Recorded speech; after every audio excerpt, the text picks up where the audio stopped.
On May 2, 2011, the world watched as one of the most high-stakes military operations in history unfolded. Osama bin Laden, the mastermind behind the 9/11 attacks, was finally brought to justice. How did the U.S. Navy SEALs carry out the mission that killed him? Let's break it down. Abbottabad, Pakistan, a quiet town about 60 miles from the capital, Islamabad. But in 2011, this town became the site of a historic operation. For nearly 10 years the US had been hunting Osama bin Laden, and they were about to get their shot. The hunt for bin Laden had been long and painstaking, but it wasn't until 2010 that US intelligence uncovered a major lead. A trusted courier, who had connections to bin Laden, was spotted in the region. This courier led the CIA straight to a compound in Abbottabad. The compound was unlike anything else in the area. It was large, walled off, and had no phone or internet access, perfect for hiding. It was clear, bin Laden had been living there for years, in plain sight. The decision was made. On the night of May 1, 2011, Navy SEAL Team 6, one of the most elite special forces teams in the world, was tasked with the mission.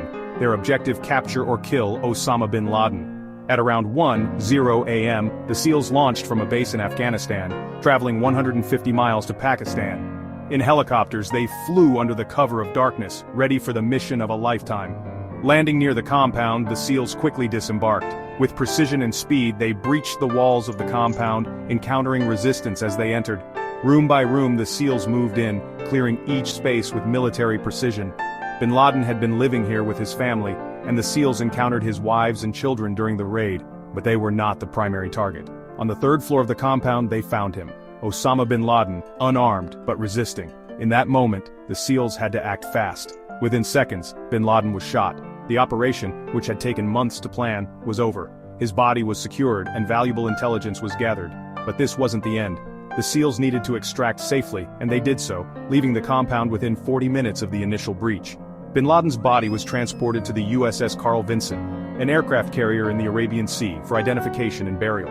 In accordance with Islamic traditions, his body was buried at sea, preventing any shrine or memorial from being created. President Obama addressed the nation saying, "Tonight we are once again reminded that the United States will do whatever it takes to defend our people and our allies. Justice has been done." The world reacted to the news with mixed emotions. Some saw it as a moment of justice, while others knew the fight against terrorism was far from over.